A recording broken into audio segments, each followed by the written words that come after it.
Hi everybody, this is The Lost Boy with your video game news and my opinions, and thanks for watching. If you enjoy or agree with this video, feel free to like, comment, and subscribe. Your support is very much appreciated. It seems like just about every other day there's something new on the Fortnite front. The absolute juggernaut of the gaming scene released on June 12th for the Switch, Nintendo's massively popular hybrid console. Interestingly, the release of Fortnite on the Switch has had some pretty nasty effects for Sony, although the damage does seem self-inflicted. The issue at hand is that if you've played Fortnite on your PS4 and you'd now also like to play on your Switch, well, you just can't. Why not? If you try to play Fortnite on Switch with any account you've used on a PS4, you get the following message.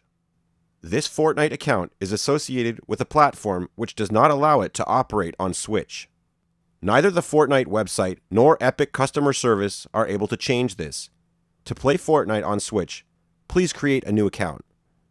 Now, this sort of implies that some sort of technical limitations prevent you from using any accounts linked to PS4 on any other platforms. It's sort of ambiguous. Another statement, this one from Fortnite's developer Epic Games, paints a slightly different picture.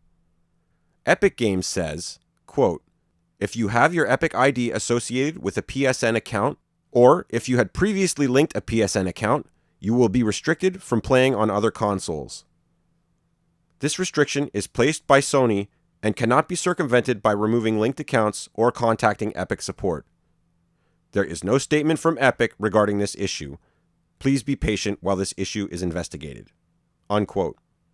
The words are somewhat neutral sounding, however it seems clear that Epic wants it known that this is an issue created 100% by Sony and not by them.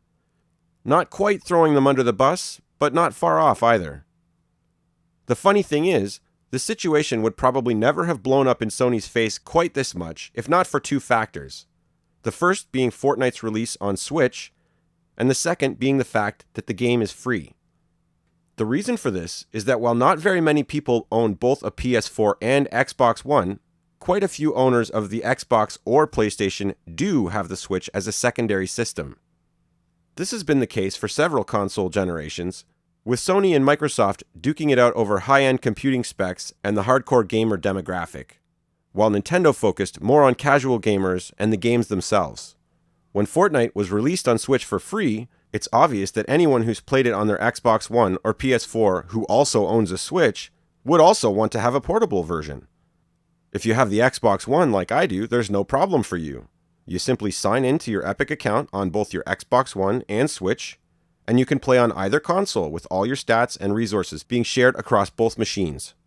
In addition to this, Fortnite players on Xbox and Switch are also able to play with each other cross-platform, an amazing pro-consumer feature that Microsoft and Nintendo have been dipping their toes into recently. Sony, on the other hand, avoids any talk of cross-platform play like the Black Death, and this is neither surprising or new. However, many gamers think that taking the additional step of locking up people's Epic accounts is a giant step too far. I have to say I agree, and although Sony objectively has the superior console exclusives at the moment, I actually feel pretty fortunate to be in what I see as the far more consumer-friendly ecosystem, and that goes for both Microsoft and Nintendo.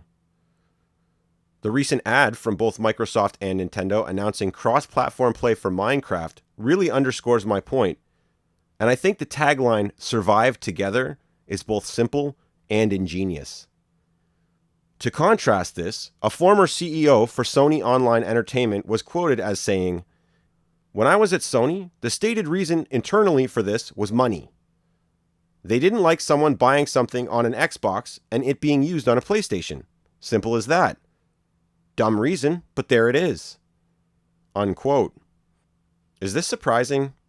Not really, but it is short-sighted in the opinion of some. Take me, for example. If I spend cash on V-Bucks, it will be on whichever platform I'm currently playing on. Sometimes Xbox, sometimes Switch. Everybody gets a taste. Now let's check in on the alternative universe version of myself who owns a PS4 instead of an Xbox One.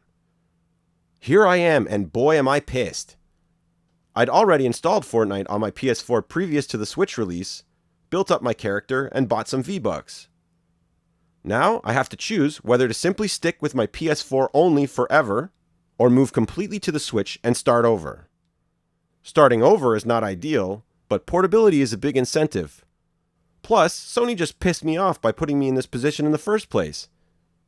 Add to that the fact that both Switch and Xbox versions have access to players from both lobbies, so now you can play with any friends that have either one of those consoles. Odds are, in this situation, my ultimate choice is to abandon the PS4 version, and from that point on, they get none of my Fortnite-related cash. Does that make good business sense? It will be interesting to see what effect this has going forward, especially as this generation of consoles starts to transition to the next. I have a feeling that if Sony doesn't pull back on the greed and anti-consumer practices, it could have quite a large effect on their market position moving into the future. Obviously, they don't think so, but I hope people begin to realize the power of voting with your dollars and begin to harshly discourage these type of frustrating and greedy practices. That's all for this week. There were a few other topics on hand, but I ran a bit short on time, so maybe I'll get to them next week. If you're still with me, thanks very much for sticking around. Always remember your happy thought, and I'll see you next time.